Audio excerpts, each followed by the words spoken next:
നമ്മൾ ചെയ്യുന്ന നന്മകൾ, തഹജ്ജുദും ഇബാദത്തും ഖുർആനും സ്വലാത്തും ദിക്റും ഹബീബിന്റെ മൗലിദ് പാരായണങ്ങൾ അടക്കം ഹബീബിന് കാണിക്കപ്പെടുന്നുണ്ട്. എല്ലാ സൽക്കർമ്മങ്ങളും ഹബീബിന് കാണിക്കപ്പെടുമ്പോൾ ഹമിദുല്ലാഹ്, ഹബീബ് പറയും അൽഹംദുലില്ലാഹ്, എന്റെ ഉമ്മത്തികൾ നല്ലതാണല്ലോ ചെയ്യുന്നത്, എന്റെ ഉമ്മത്തികൾ സൽക്കർമ്മങ്ങളാണല്ലോ ചെയ്യുന്നത്, അവരുടെ ഖബറിലേക്ക് അവർ ഒരുങ്ങിക്കൊണ്ടിരിക്കുകയാണല്ലോ. നാളെ വുഖൂഫുഹും ബൈന യദയില്ലാഹ്, അല്ലാഹുവിന്റെ മുമ്പിൽ നാളെ പോയി കയ്യും കെട്ടി നിൽക്കേണ്ടി വരുമെന്ന ബോധത്തിലാണല്ലോ എന്റെ ഉമ്മത്തികൾ ജീവിക്കുന്നത് എന്ന് കാണുമ്പോ ഹബീബ് അല്ലാഹുവിനെ സ്തുതിക്കുന്നുണ്ട്.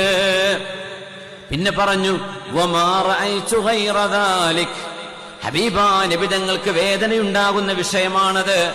ആ വേദനയിൽ ഹബീബ് നമ്മളെ ശപിക്കുന്നില്ല കേട്ടോ, ശപിക്കുന്നില്ല.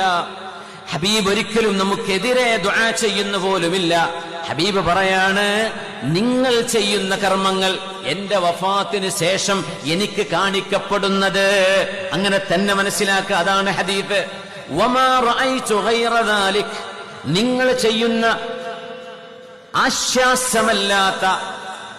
ആശാസ്യമല്ലാത്ത നല്ലതല്ലാത്ത തിന്മകളോ ദുരാചാരങ്ങളോ നിങ്ങൾ ചെയ്യുമ്പോ ഇസ്തഗ്ഫർതുല്ലാഹ ലക്കും, നിങ്ങൾക്ക് വേണ്ടി ഞാൻ അല്ലാഹുവിനോട് പൊറുക്കലിനെ ചോദിക്കുന്നുണ്ട്. റബ്ബേ, എന്റെ ഉമ്മത്തികൾ ചെയ്തു കാണിക്കുന്നതാണിത്. റബ്ബേ, അവർക്ക് സൽബുദ്ധി കൊടുക്കണേ, പൊറുത്തു കൊടുക്കണേ എന്ന് നിങ്ങൾക്ക് വേണ്ടി ഞാൻ ദുആ ചെയ്യുന്നുണ്ട് എന്ന് ഹബീബുനാ